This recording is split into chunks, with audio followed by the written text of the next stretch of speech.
Rohit sir, April May महिन्यात कलिंगड खरबूज घेतले तर चालेल का? एप्रिल आणि मे महिन्यामध्ये जर का आपण कलिंगड खरबूज घेतलो, सगळ्यात महत्त्वाचं काय आहे की कलिंगड निघून जायला पाहिजे आपल्याला जूनच्या आधी. जूनमध्ये जरी आलं तरी काय प्रॉब्लेम नाही. कलिंगड हे वर्षभर खाणारं पीक आहे, खरबूज पण वर्षभर खाणारं पीक आहे. फक्त हे काय महत्त्वाचं आहे की समजा गारा पडल्या, मोठा पाऊस पडला, जमिनीमध्ये पाणी राहत असलं तर खराब होता कामा नाहीत. निचऱ्याची जमीन असली आपल्याकडं, किती जरी पाऊस पडला तरी त्यातनं सगळा निचरा होणार असला तर लावायला काहीच अडचण नाही आहे. पण मेजर महत्त्वाचं काय आहे की व्हायरस प्रॉब्लेम होता कामा नाहीत, की बाबा आता जे काही सगळीकडे प्रॉब्लेम जे काही चालू झालेले आहेत, की कलिंगड आहे, खरबूज आहे, व्हायरसचा प्रॉब्लेम प्रचंड मोठ्या प्रमाणामध्ये बऱ्याच लोकांना सोसावा लागतो.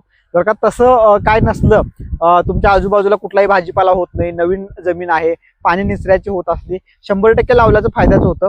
पण रेट किती मिळेल, इन्व्हेस्टमेंट किती करायला लागल आणि त्यातनं प्रॉफिट किती निघेल हे पूर्ण कॅल्क्युलेशनमध्ये बसत असलं तर केलेली चांगली गोष्ट आहे. कारण का आज बघायला गेलो आपण तर दोन्ही पिकाला 70 ते 80 हजार हा मिनिमम खर्च आहे. बऱ्याच लोकांचा खर्च 1 लाखापर्यंत जातो.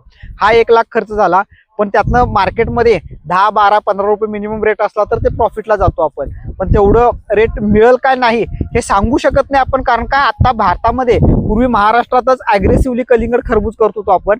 भारतामध्ये सगळ्या भागामध्ये कलिंगड खरबूजची लागवड खूप चांगल्या प्रकारे होत आहे. त्याच्यामुळं एक डिमांडिंग जे काय आहे किंवा डिमांडिंग ग्राफ म्हणू शकतो किंवा शुअर शॉट सांगू शकतो की इथं फायदा होणार आहे हे सांगू शकत नाही. त्यामुळं आपल्या रिस्कवर, तुमच्या कॅल्क्युलेशनवर तुम्ही लावला तर चालू शकतात आणि नाही केला, दुसरं पिकं केला तरच अतिउत्तम.